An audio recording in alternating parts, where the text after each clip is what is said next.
बच्चों, आज हम पढ़ेंगे क्लास 8 सामाजिक अध्ययन के अंतर्गत हमारे अतीत विषय का चौथा अध्याय आदिवासी दीकू और एक स्वर्ण युग की कल्पना पाठ के प्रश्न उत्तर। तो बच्चों, आप देख रहे हैं यहाँ पर, यह है आपका चौथा अध्याय आदिवासी दीकू और एक स्वर्ण युग की कल्पना। और हम आपको बता रहे हैं इस पाठ से संबंधित प्रश्नों के उत्तर अभ्यास प्रश्न उत्तर पाठ्य पुस्तक से। सबसे पहले आप देखेंगे यहाँ पर, फिर से याद करें। आप अपनी पाठ्य पुस्तक के चौथे अध्याय के अंत में देखें, वहाँ पर इस प्रकार से आपको मिलेगा, फिर से याद करें। और यहाँ पर पहला प्रश्न आपके लिए, रिक्त स्थान भरें। और यहाँ पर देख सकते हैं आप, सबसे पहले नंबर पर कै प्रश्न जो आपका अंग्रेजों ने आदिवासियों को, और यहाँ पर आप खाली जगह भरेंगे, के रूप में वर्णित किया। इसके बाद दूसरा ख वाला है, झूम खेती में बीज बोने के तरीके को यहाँ पर आप लिखेंगे कहा जाता है, तो आपको मालूम होगा क्या कहा जाता है। और ग वाला है यहाँ पर प्रश्न, मध्य भारत में ब्रिटिश भूमि बंदोबस्त के अंतर्गत, और यहाँ पर आप भरेंगे स्वामित्व मिल गया। और इसके बाद घ प्रश्न है यहाँ पर असम के, और यहाँ पर खाली जगह है, और यहाँ इस प्रश्न में 2 बार खाली है। और बिहार में काम करने के लिए आदिवासी जाने लगे, तो यहाँ पर क्या लिखेंगे आप, इन खाली रिक्त स्थानों को आप किससे भरेंगे, चलिए देख लेते हैं। यहाँ पर पहले वाले में कै वाले में लिखेंगे आप जंगली और बर्बर, ख वाले में लिखेंगे बिखेरना, ग वाले में भूमिका, और घ वाले में चाय बागानों, और दूसरा लिखेंगे कोयला खानों। तो देख रहे हैं यहाँ पर, घ वाले में 2 जगह आपको खाली जगह भरनी है, 1 और 2। जैसे यहाँ पर आप देख सकते हैं 1 और 2 जगह पर, यहाँ पर लिखेंगे आप चाय बागानों, यहाँ पर लिखेंगे कोयला खानों। तो इस प्रकार से आप पहले प्रश्न के ये आपके जो उत्तर दिखाए हमने आपको, इन्हें वहाँ पर खाली जगह में भरेंगे। इसके बाद बच्चों दूसरा प्रश्न देख लेते हैं, सही या गलत बताएं। और यहाँ पर जो है कै वाला है, झूम काश्तकार जमीन की जुताई करते हैं और बीज रोपते हैं, तो ये सही है या गलत है, उत्तर देखेंगे आप गलत। क्या लिखेंगे आप, गलत। और इसके बाद ख वाला प्रश्न है, व्यापारी संथालों से कृमिकोष खरीदकर उसे 5 गुना ज़्यादा कीमत पर बेचते थे, सही है या गलत बच्चों, आपने पाठ पढ़ा होगा, यह है सही। और इसके बाद ग वाला प्रश्न है, यहाँ पर बिरसा ने अपने अनुयायियों का आह्वान किया कि वे अपना शुद्धिकरण करें, शराब पीना छोड़ दें और डायन व जादू टोने जैसी प्रथाओं में यकीन ना करें। तो यहाँ पर क्या लिखेंगे आप, यही था ना पाठ में, उत्तर लिखेंगे सही।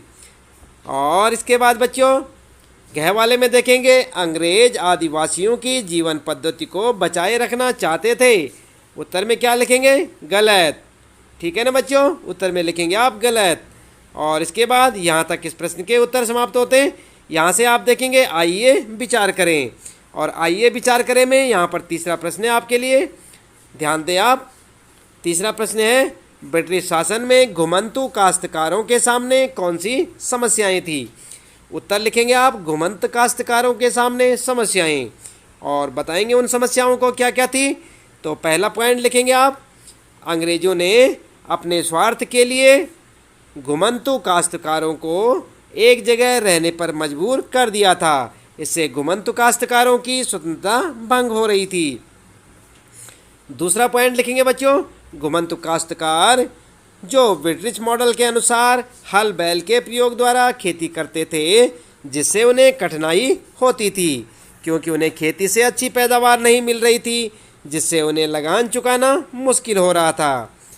और इसके बाद तीसरा पॉइंट लिखेंगे आप यहाँ पर, घुमंतु काश्तकारों ने धीरे धीरे खेती की इस विधि का विरोध करना शुरू कर दिया, क्योंकि वे घुमंतु खेती या झूम खेती पर वापस लौटना चाहते थे।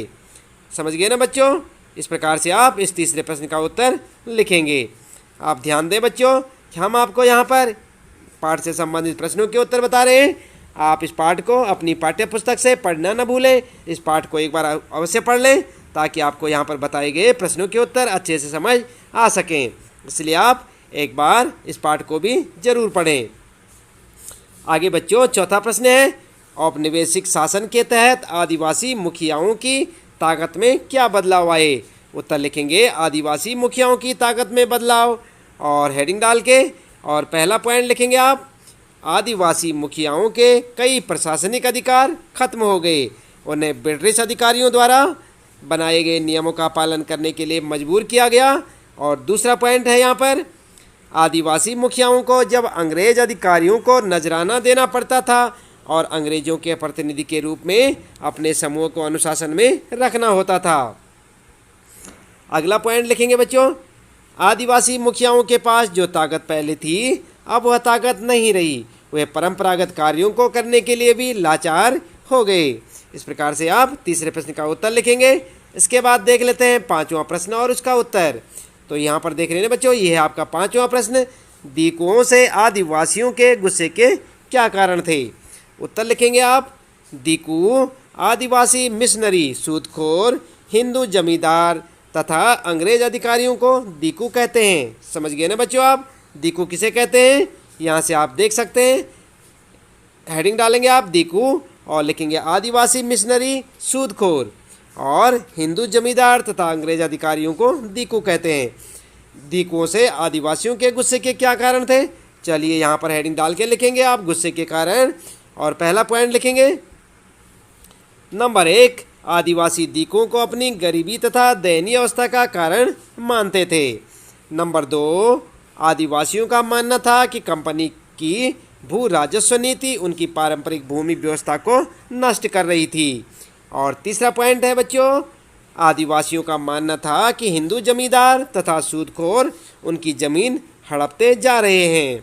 अगला पॉइंट लिखेंगे, चौथा, आदिवासियों का मानना था कि मिशनरी उनके धर्म तथा पारंपरिक संस्कृति की आलोचना करते हैं। ठीक है ना बच्चों, तो इस प्रकार से आप इस पांचवें प्रश्न का उत्तर यहाँ पर लिख सकते हैं। इसके बाद बच्चों आइए देख लेते हैं, यहाँ पर छठा प्रश्न है आपके लिए और इसमें पूछा है, बिरसा की कल्पना में स्वर्ण युग किस तरह का था। आपकी राय में यह कल्पना लोगों को इतनी आकर्षक क्यों लग रही थी। उत्तर में क्या लिखेंगे आप, हेडिंग डालेंगे पहले, बिरसा की नज़र में स्वर्ण युग। देख रहे हैं ना आप यहाँ पर उत्तर में, बिरसा की नज़र में स्वर्ण युग। और इसके बाद आप लिखेंगे पॉइंट बनाकर, नंबर 1, बिरसा ने अपने अनुयायियों से अपने गौरवपूर्ण अतीत को पुनर्जीवित करने के लिए संकल्प लेने का आह्वान किया। इसके बाद दूसरा पॉइंट लिखेंगे, बिरसा ऐसे स्वर्ण युग की चर्चा करते थे जब मुंडा लोग अच्छा जीवन जीते थे, तटबंध बनाते थे, कुदरती झरनों को नियंत्रित करते थे, पेड़ और बाग लगाते थे, पेट पालने के लिए खेती करते थे। और नंबर तीसरा, उस काल्पनिक युग में मुंडा अपने भाइयों और रिश्तेदारों का खून नहीं बहाते थे, वे ईमानदारी से जीते थे। चौथा पॉइंट लिखेंगे बच्चों, बिरसा चाहते थे कि लोग एक बार फिर अपनी ज़मीन पर खेती करें, एक जगह स्थायी रूप से रहें और अपने खेतों में काम करें। तो इस प्रकार से आप इस छठे प्रश्न का उत्तर लिख सकते हैं बच्चों। हेडिंग डालकर बढ़िया से सुंदर से लिखें आप और इसे याद भी करें। इसके बाद देख लेते हैं यहाँ पर अगला सातवां प्रश्न है, आइए करके देखें। देख रहे हैं ना बच्चों, और प्रश्न है सातवां, अपने माता पिता, दोस्तों या शिक्षकों से बात करके 20वीं सदी के अन्य आदिवासी विद्रोहों के नायकों के नाम पता करें, उनकी कहानी अपने शब्दों में लिखें। तो बच्चों आप ध्यान दें, यहाँ पर जो है चाहे तो आप अपने हिसाब से लिख सकते हैं और चाहे बच्चों आप अपने माता पिता, शिक्षकों या अन्य लोगों से भी पूछ सकते हैं। तो यहाँ पर उत्तर में आप इस प्रकार भी लिख सकते हैं बच्चों। उत्तर में लिखेंगे आप, यात्रा उरांव, यात्रा उरांव।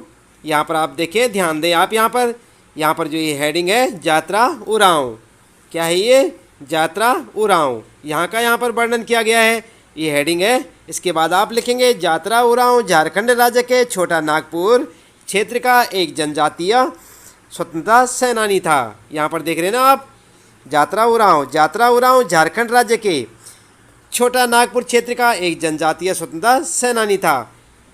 क्या समझे बच्चों, ये जो है किसी स्वतंत्रता सेनानी का नाम है, यात्रा उरांव।